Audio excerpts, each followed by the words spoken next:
It's the Aniyah Khan Show, yeah. Khan Show.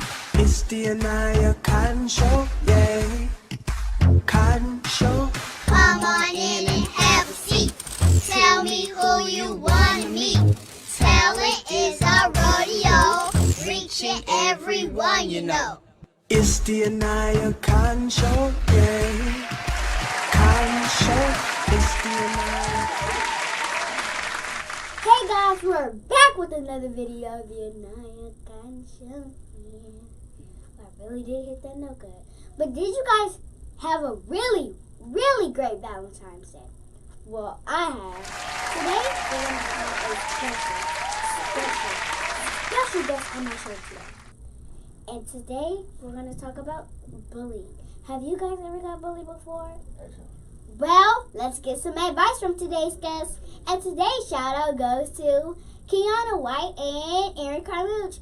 Well, let's get my guest to the show.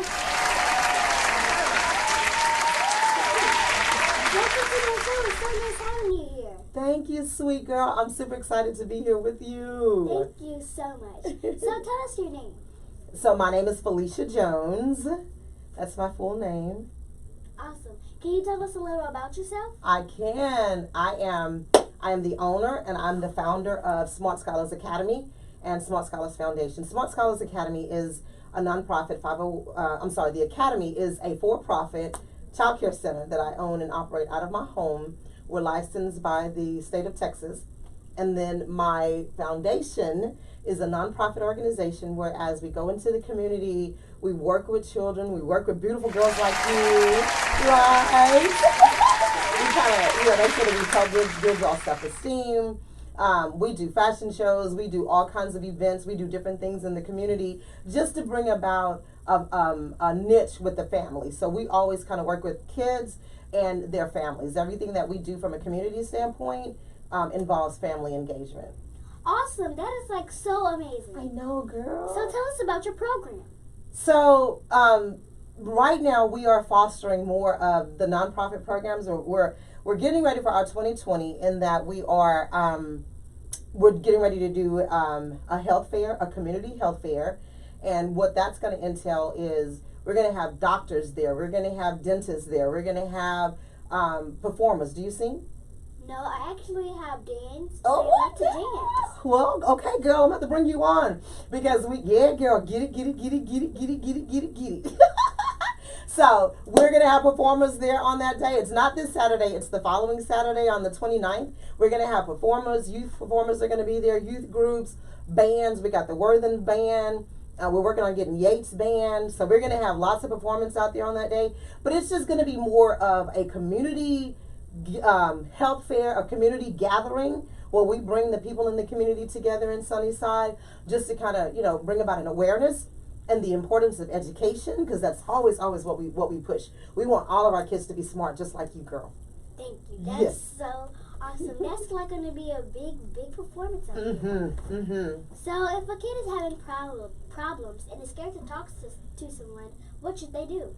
Well, I call myself I consider myself to be an advocate for children. I work with kids. I build those relationships with kids. I mentor kids. We do one-on-ones. And so one of the other programs that we offer is a youth and family restoration services, right? And so with the youth and family restoration services, what we do is we do 6 weeks of mentoring with a child.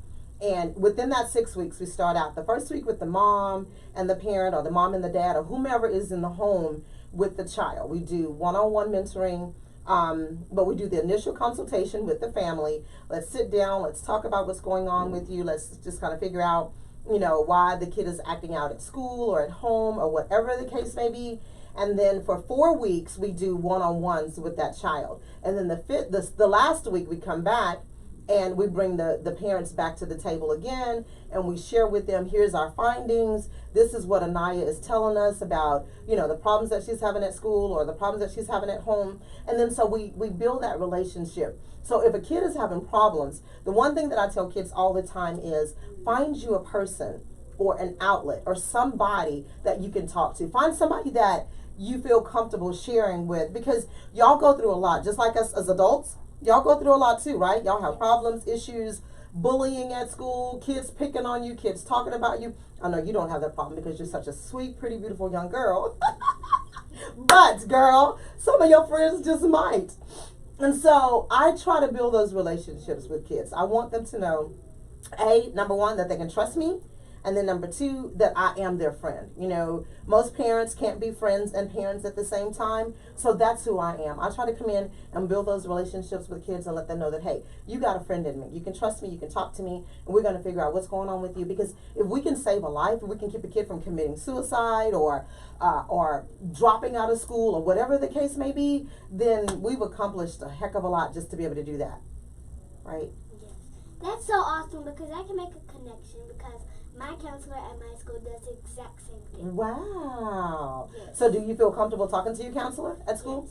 Yes. Good. And is she's open, allow you guys to come in and sit down and talk to y'all? Yes. To her? That's good. And because one of the things I know when I was growing up, we didn't have that. Like with counselors, they didn't really care. And that's a good thing because I see that a lot more now when I go into the schools, and that's another thing that I do. I go into the schools and I mentor kids, and we do programs in the schools, mentorships in the schools.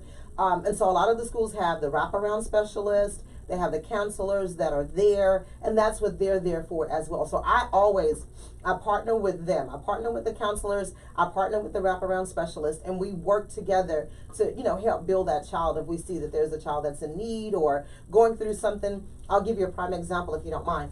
I go to one of the schools, and the little girl we were sitting at the table, and the girl was like, grabbing everybody's food. When they got through eating, if there was anything left over, she's stuffing her pocket with everybody's food, right? And I knew something was wrong. I'm like, why is this girl doing this? Like, everybody, when they got ready to get up from the table, she was like, you don't want your chips, give them to me. You don't want your cookies, give them to me. So I pulled her to the side, and I'm like, hey, what's going on? And she didn't want to say anything to me at first. I said, talk to me. Let me know what's going on. Are you being fed at home? Like, is everything okay at home? And she just stood there, and then she said, no, ma'am. She said, I live with my grandmother, and sometimes we don't have food at night. Can you imagine how that made me feel? Like, it broke my heart. It literally broke my heart, Aniyah. But what I did was I went to the wraparound specialist, and I talked to her, and I said, hey, we've got to figure out something to help this baby because I can tell that they don't have food in the house. Well, the counselor and the specialist were able to now put her on a program where every evening they sent her home with food. Awesome. Isn't that cool? Yes. Isn't that cool? So that's what we're here for. Those are the things that we do just to help build that confidence with our children. Because again, y'all do, right? Am I right or wrong? Y'all need somebody to talk to too. Yes. You need somebody that can say, Aniyah, now you know what you just did was wrong. Or Aniyah, I'm so proud of you. Give me 5, girl. All that. So that's what I'm here for. Like, I really do. I build relationships with kids, and I want them to know that they can trust me. And I've learned, that even with kids, that you want your space. You want your privacy. Y'all want to be able to just kind of talk when you feel like talking, and then when you don't feel like talking, you just want to be quiet, right? So I tell my parents all the time, give them a minute, let them catch their breath, let them think it through, and then they'll come back and talk to you. So it's just that. We're bridging that gap in the families. We're making sure that moms and dads, see, we don't have manuals as moms and dads. We don't get this booklet that tells us how to raise you guys, right? So we have to do it in what we call trial and error. So with that said, a lot of times we're like, okay, what do I do? How do I handle this? And so that's what we're here for. Like, we're here to help bridge that gap between the child and the parents. It is. You know what, Aniyah? It's a blessing because I love what I do. And sometimes I don't get paid for this. Sometimes I do it because I love what I do, and I know that I'm being a blessing to children, and that's the greatest joy in my life. Awesome! That's so amazing. So how much does your service reach? How much what, baby? How far does your service reach? So we're citywide here in Houston. We go as far as the north side, the east side, the west side, the south side. Right? We go to the south side, but we are citywide. We are getting ready to expand. I know you don't know nothing about the country girl. You a country girl or you a city girl? Oh, well, that would be a city girl. All right. I'm a country girl, right? So we're getting ready to expand back home where I grew up, and that's in Brazoria. Brazoria is a little small country town. But it has a plethora of people that love each other, community-based area. And so we are getting ready to expand there. We're reaching out as far as Webster and Galveston County. And then we're also getting ready to do it virtually. Like we want a family, if they are living in, let's just say, Atlanta, and they need our services, we want them to be able to call us and we can sit on the computer and talk some things out. So we're expanding, we're growing, but we're really, really just focusing right now in the Houston area and then, of course, the surrounding counties. Marvelous. Yes, That is girl. The bomb. How you do that? Show me how you do that again. Yeah, I got it. Girl, I don't know how to dance, so you have to help me out, all right? Okay. So, what made you start this program? It's funny that you asked me this. I was just asked the same question on yesterday. Somebody asked me the same thing. I came out of the field with oil and gas. And let me just kind of tell you a little bit about that. Oil and gas is kind of like an industry where it booms in one season and then it goes down in another. And so I did 15 years of working in the oil and gas industry. But prior to that, I have two young girls, Taylor and Tyler. Shout out to Taylor and Tyler. Taylor and Tyler. Shout out. Okay, so I have two daughters, and my daughters and I are kind of like best friends. Like, we get along, we fall out, we fight, we get back together the next day, and we're like, hey, what's up? Like, we kick it, right? Same with my sister. You and your sister have that same relationship? Isn't that cool? So I've always been that mom where my kids didn't really go anywhere to other people's houses. Is your mom like that? She don't let you spend the night at nobody else's house? No. I get it. Trust me. We have to protect our babies. Right. Close friends, right? I get it. So I was that mom. Like, my girls didn't go to other people's house. They stayed at the home with me. But their friends came over. So every weekend, I had a house full of girls at my house, like literally almost every weekend, especially on Sundays after church or whatever. And then during the summer months, like, they just lived at my house. So I didn't know back then that was my calling, but I knew, like, kids trusted me. Kids felt comfortable coming to my house. They felt comfortable opening up and hanging out and kicking it with us. And that was probably my destiny back then, or my path, should I say, and I didn't even realize it. So as I began to work in oil and gas, it was just a job. I would get up, go to work, whatever. Like, you make the money, you go home, and it still wasn't fulfilling to me. I had the opportunity of a lifetime. One of my friends, she has 2 daycares, and one of the directors quit at the daycare, taking over working for her at the daycare as a director. I went to school, got my director's license, and Aniyah, I will never forget it. The first day that I started working there, I walk in the door and these kids like all start running up to me, and I'm walking down the hallway speaking to the kids and hugging on them and loving on them, and they're hugging on me and loving on me back, and I'm like, wow, this is rewarding. Like, it felt good. And so that's kind of how I started out. It just started from there, kind of growing in the sense that I knew and I realized then that I really, really do like working with children. That's really my forte. And so that's kind of how I got started. I retired in oil and gas. I went into the child care industry, and that's been about 6 years ago, and I've been doing it ever since. That's amazing. Yes, like, girl. Yes, girl. So, what do I tell kids that are coming up to me with problems about suicide? You tell them, that nothing is worth them taking their life. Nothing or nobody. You always tell them that. One of the things that I'm finding is that if a child is contemplating suicide, or I have kids that really don't want to go back to school, they'll tell me in a minute, Miss Felicha, I don't even want to come to school because the kids are picking on me. So what we do is, let's work on being a friend to them. Like, you can really now take that role to say, hey, look, I don't ever want you to kill yourself. And if it means me being your friend to keep you from killing yourself, I'm willing to do that. And imagine, girl, how many friends you gonna get. Like, you gonna get friends after friends after friends after friends, right? Yes, because that happened to me. This girl went to commit suicide. Mm-hmm. So I told the counselor, Mm-hmm. and they've been pulling her out of class. Yay. And just kind of talking to her? Yes. Okay. And so I think my suggestion, you can talk to mommy, y'all can figure out how you can do this, but maybe you now become a friend to her, or get her phone number. You got a cell phone, girl? Yes. Girl, you got a cell phone? What you doing with a cell phone, girl? But get her number and call her maybe like once or twice a week and just check on her and say, hey, it's Aniyah. I just wanted to check on you to see how you're doing. And that's going to change her mindset. A, from wanting to kill herself, and then 2, she's going to feel like she's got a friend, like somebody cares. Oftentimes, kids just want to know that somebody cares, right? You're a child. So is it important for you to know that somebody cares? Yes, absolutely. And maybe you can be that person to her, because things don't happen by accident, Aniyah. God allows things to happen for a reason. So for her to come to you, share with you whatever's going on in her school, that she felt like killing herself, then maybe God is going to use you to be that friend to her, to keep her from ever wanting to kill herself again. How about that? Yes, that would be like so cool, because Yes, girl. if she would have killed herself, it would have been my fault. I can only imagine. No, it would not be your fault, and I don't want you to ever take on that role. That would never be your fault. It's just kids do things because they don't have an outlet. Again, we just talked about that, right? And now you're about to make me cry, because I don't want to see kids ever take their life because they're not happy with situations and things that they have to go through. So even if you want, I'm going to give you my card. Even if you want to give her my number too, and be like, hey, I met this amazing woman. You will love her. She'll be able to help you, just to kind of deal with some things and talk through some things. You do that. Give her my number, and then me and you high five. Me and you are going to be her friend. We're going to undergird her. Meaning we're going to connect with her. We're going to build that relationship with her to keep her from ever wanting to commit suicide again. Awesome. How's that? Yes. Let's do it. I thought it would be my fault because I didn't tell anyone when she told me. But you took it to the counselor, though. Yes.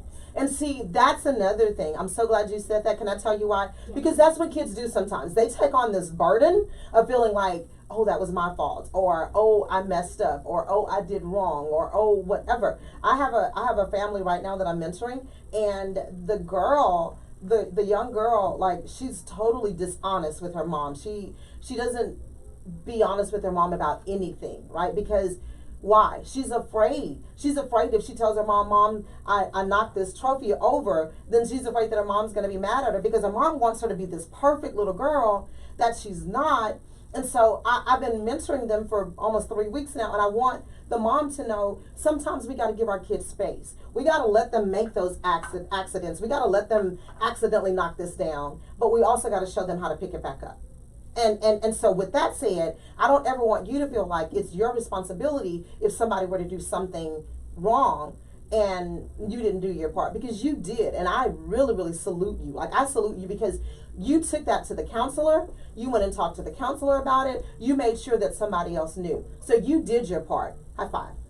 Yes, girl, you did your part, girl. I'm going to put you on my team. You want to be on my team? Yes. I need girls like you on my team. I need girls like you that's going to stand up and say, hey, we got this. We ain't going to kill ourselves. We're going to take care of ourselves. We're going to be the best girls that we can ever be. Best. Get it, girl. Get it. Girl, I got to learn how to do all of this. Y'all going to have to help me out, because I don't know how to dance. Can you help me out? Yes.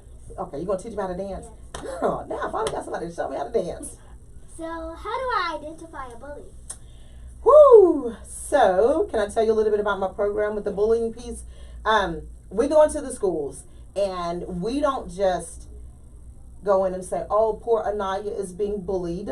We say, oh, Aniyah's cousin Robert is bullying Michael. So we go in and we identify the bully. We go in, our very first initial meeting, what we do is we do a group setting with all the kids in the auditorium or the library or the cafeteria or wherever the principal wants us to meet with them when we first go in. And we ask a simple question. How many of y'all know of a bully in your school?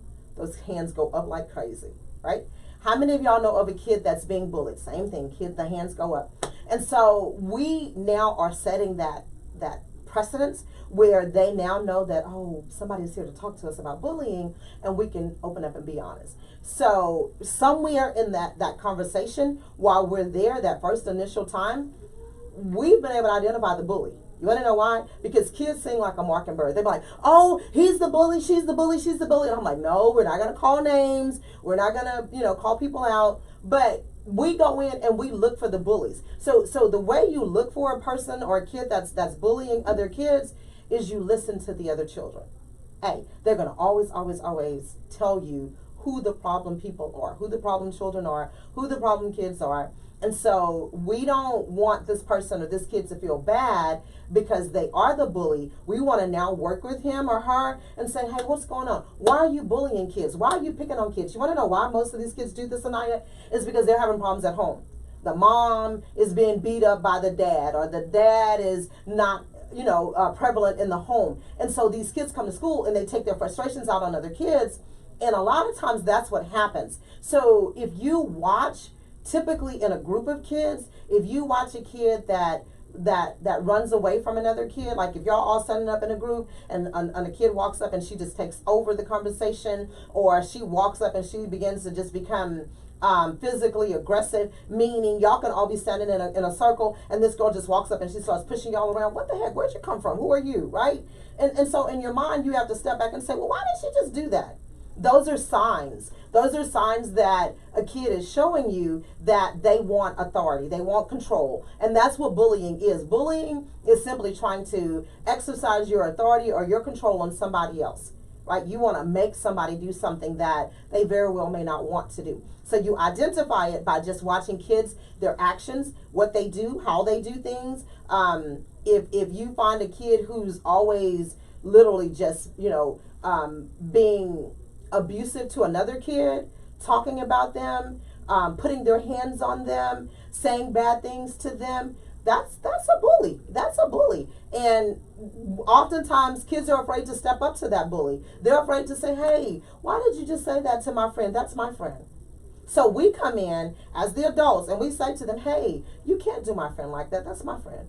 Yesterday I was at one of my classes in one of my mentorings, and two of the girls were in my session, and the girl said something to the girl, and the girl said, shut up, you don't talk to me like that. And I just stood there and I watched them, right? I said, I'm just going to see how far this is going to go, because we've already talked about bullying. We've already laid down the rules of what my requirements are to participate in my program. So I just stood there and I watched them. And so it was a Hispanic girl and then a black girl. And so I asked her, I was like, now, do you think that was okay? And so when I called it to her attention, you should have seen her little face. Like, her face dropped, and she realized then that what she did was wrong. And so I said that to say, Aniyah, as kids, y'all have to be bold enough to sometimes just confront issues and say, hey, what you did wasn't okay. And then if you don't feel comfortable, or if a kid doesn't feel comfortable doing that, then my recommendations is always, always, always go talk to an adult. One of the things that I do on my school is to get the kids to know and understand that your teacher is your friend. You should find one teacher on your campus that you know that you can talk to and trust and share things with. And so as we work in the schools, I also work with the teachers, because I want the teachers to know, hey, I'm building these relationships with the kids. I'm opening these doors so that they can come in and sit down and talk to you guys. And so I'm going to need you to listen and hear what they have to say. This is like so amazing. Thank you, girl. Thank you, girl. Is there anything else your program offers? So we've talked about the mentoring. We've talked about the bullying.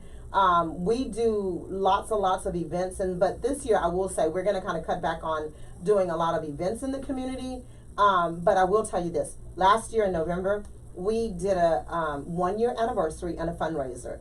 And we brought in a 14-year-old girl. Imagine this. Yes, girl. She was 14, and she is a freshman at Spelman University.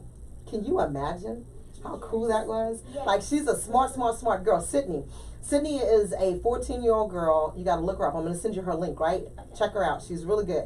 She's 14 and a freshman at Spelman. So those are the type of things that we do. We want our kids to see better. We want to show them better, especially when it comes to education. So as far as my programs and additional things that we're going to be doing, also we're getting ready to do in May a 5K walk, and it's going to be for kids. Like, we're doing a whole community walk where the kids will be able to do a walk for funds. We're raising funds for a scholarship. So we do things like that to keep the kids involved, keep the community involved, and then we give back. So when we do things like that, we always, always, always have a reason behind it. And so we're doing that because that's going to be a way for us to raise funds to give 2 seniors this year that's graduating from high school at least a $1,500 scholarship. Wow, that's like a lot of money.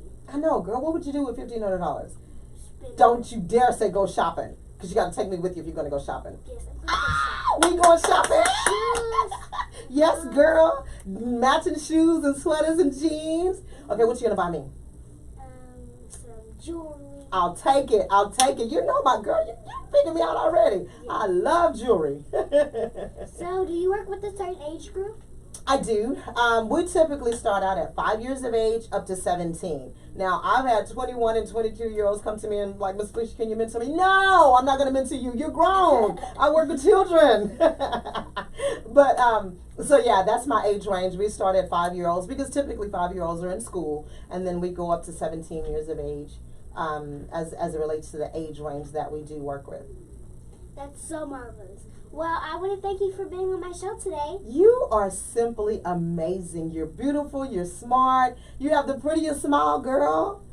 Yes, you do. Look how pretty you are. Thank you for having me. I truly, truly appreciate it. I've watched you. I've seen you.